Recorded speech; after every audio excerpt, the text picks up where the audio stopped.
A very warm welcome. You're watching RT International with me, Nikki Aaron.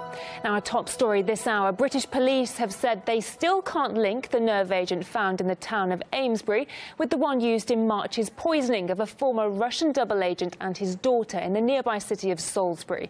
The statement comes in the wake of the death of one of the victims of the latest poisoning.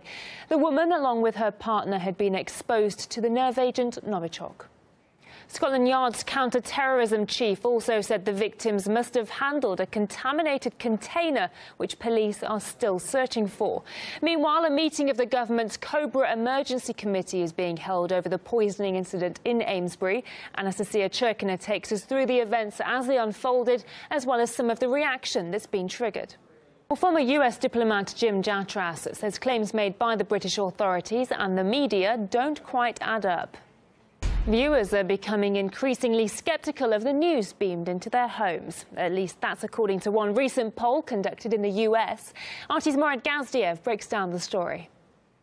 The mother of a missing Indigenous girl in Canada, Danita Faith Big Eagle, is suing the police. This week, Donald Trump departs on a week-long tour of Europe, where he'll meet his Russian counterpart and his NATO allies. The US leader has warned alliance members he might withdraw American forces from the continent if they don't pay up.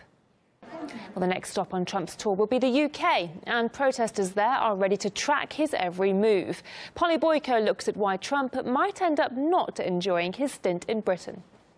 Well, news just in for you now. The British Foreign Minister Boris Johnson has announced his resignation. He's the third minister to quit in just 24 hours, with all three refusing to back Theresa May's plans for a soft Brexit. Johnson's departure follows the resignation of Brexit Secretary David Davis and Under Secretary Steve Baker. Downing Street said the new Foreign Secretary will be announced shortly. The Prime Minister also thanked Boris for his work. Well, joining me. Well, the opening game of this World Cup was also a first by having ball girls. Our correspondent Ilya Petrenko checked out the quality of women's football in Russia. We're back with all the latest at the top of the hour.